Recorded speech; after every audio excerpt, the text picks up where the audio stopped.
Instabilidade emocional. Essa instabilidade emocional, ela pode ser ou por tristeza, depressão já instalada, ou por euforia, ansiedade. Se você sofre com alguns desses sintomas ou essas patologias, eu convido você a ficar comigo nesse vídeo porque eu vou contar aqui para você qual a relação das suas emoções, do seu quadro emocional atual com as suas dores, sejam elas na coluna, articulares, por inflamações, por compressões ou por desgastes. A sua saúde emocional interfere diretamente na sua dor, no seu tratamento físico, articular ou da sua coluna. Fica comigo aqui até o final.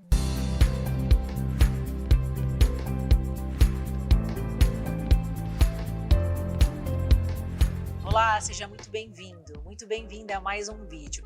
Hoje o assunto é saúde emocional. Por que eu escolhi mais um vídeo para a gente estar focando nisso? Porque não tem como você separar a sua mente, muito menos as suas emoções, quando a gente fala em tratamento da dor.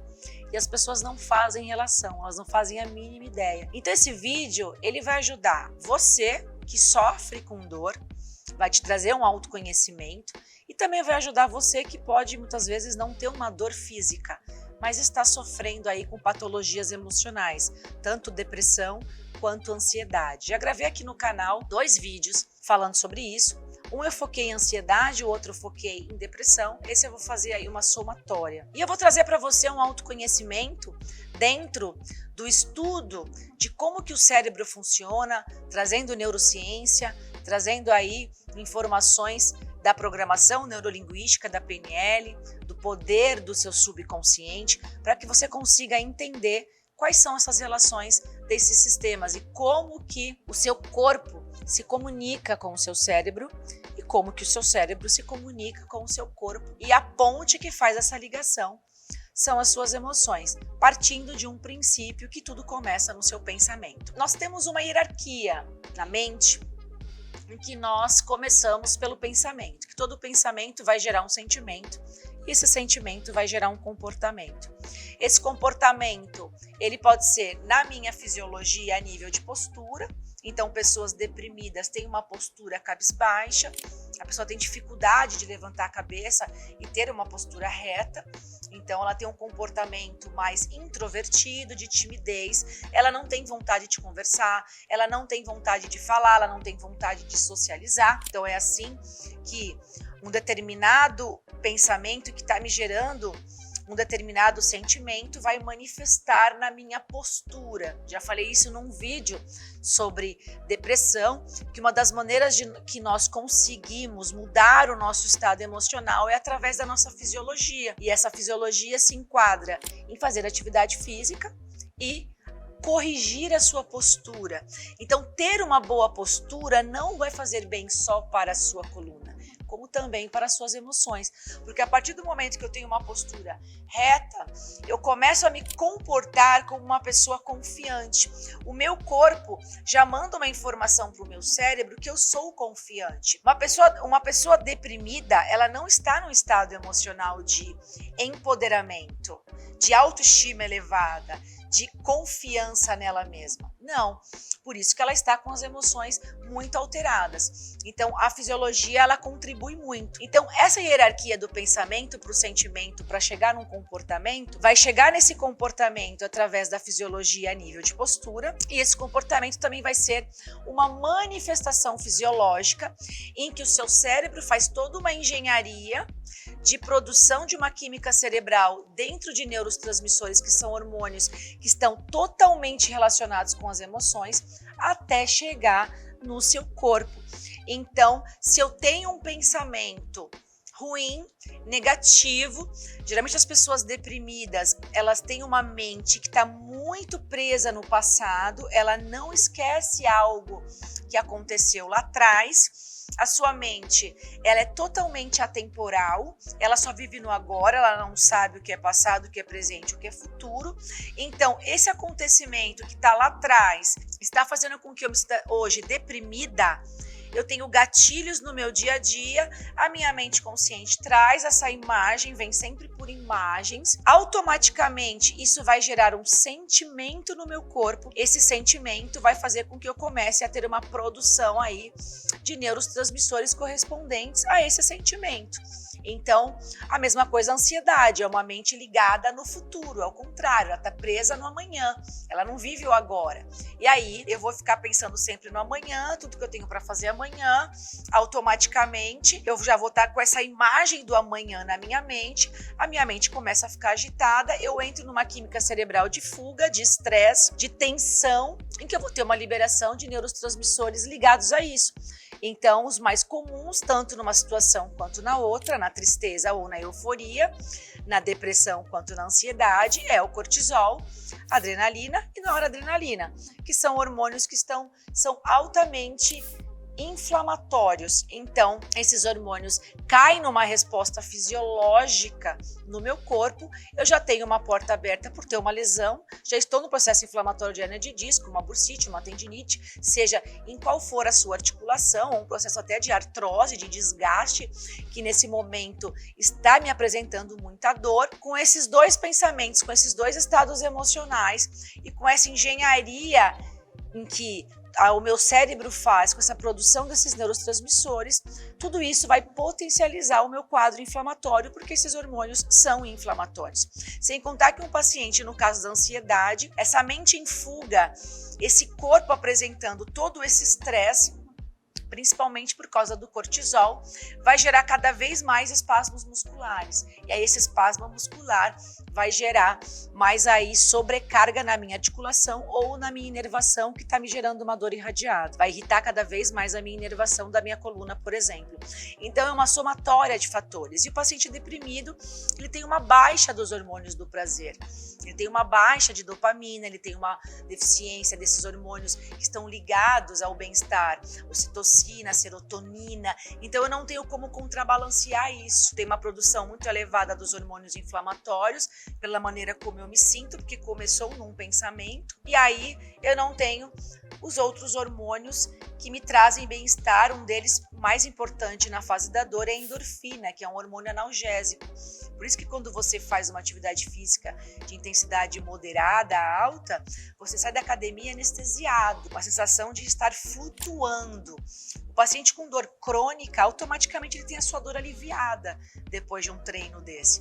Então é aí que está essa ligação dentro da neurociência. Agora, onde que eu quero chegar com isso? Vou trazer para você aqui as minhas dicas e eu peço para você curtir o meu vídeo, comentar, deixar aqui o seu caso, se você sofre ou com dor ou com patologias emocionais, que eu vou trazer para você uma luz de qual tratamento procurar. Muito importante que você comente e compartilhe esse vídeo com outras pessoas, porque eu vou trazer para você agora no final as dicas de autoconhecimento, de como que você começa a agravar tudo isso que você já tem, ou esses traumas que você traz do passado, de uma mente presa no passado, mágoas, de um processo de depressão, ou se você não está conseguindo lidar com as situações hoje que estão acontecendo na sua vida, dificuldades financeiras ou algum problema que você esteja passando na sua família, ou a pessoa que tem ansiedade também. Como que eu posso estar agravando isso no meu dia a dia e eu nem estou percebendo? Todas as referências que nós temos, tudo que nós alimentamos a nossa mente, nós temos através dos sentidos. Então, foi assim que você formou a sua personalidade, é assim que você tem as suas crenças. Essas crenças, elas podem ser crenças limitantes que limitam a sua vida ou crenças motivadoras que impulsionam você. Essas crenças é tudo que você acredita como verdade absoluta. Não que isso seja verdade, é apenas o que você acredita. Toda a sua fase do desenvolvimento, principalmente do 0 aos 7 anos, tudo que você teve como referência, o que são essas referências?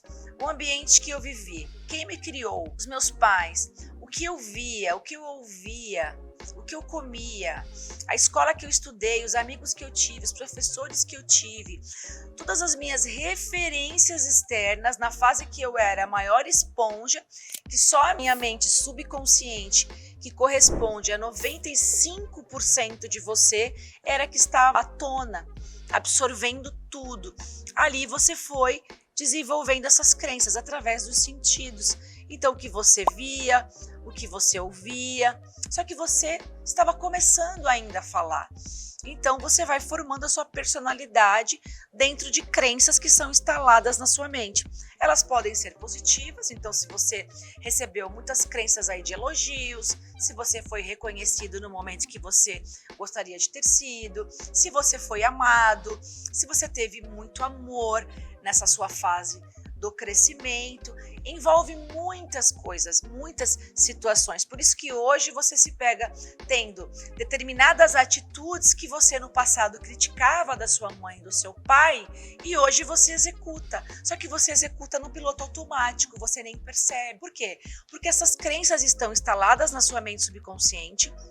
A sua mente subconsciente controla 95% da maneira como você se sente e se comporta, e você nem percebe. Ela é o seu sistema nervoso autônomo. Ele está trabalhando em você sem que você precise se preocupar em quantas vezes o seu coração bate ou quantas vezes você respira. E só 5% é sua mente consciente. Então, a sua mente domina você quando você não tem autoconhecimento, não tem consciência do que você pensa. E as suas crenças determinam o seu diálogo interno, que nós chamamos de self-talk, que é aquela voz que fica falando com você, que é uma voz que te critica, que te julga, ou uma voz que te motiva. E isso vai determinar a sua saúde emocional. E aí entram os sentidos que você não percebe e você pode estar alimentando as suas crenças limitantes, negativas, e você pode estar agravando os seus sintomas psicossomáticos, físicos, ou seu quadro de depressão, ou seu quadro de ansiedade, ou até mesmo a sua patologia física já instalada por alguma lesão. Aqui eu tenho 3 bonequinhos, que não é à toa que eles estão já apresentando aqui, olha só, tá vendo? Alguns gestos. Então, o primeiro é as suas palavras. O que você fala? Muitas vezes nós falamos no automático, que eu sou cansada, eu sou nervosa, eu sou explosiva, eu sou ansiosa. A palavra ela tem um impacto extremo no seu cérebro, porque o seu cérebro ele é linguístico. Tudo que você fala, automaticamente você já imagina. Se você começar a escutar agora a conversa de alguém que está do seu lado, você vai imaginar a cena. Quando você começa a ler um livro, você já imagina a cena. Se eu falar para você não imaginar agora 2 maçãs verdes, vai ser automático, você vai imaginar.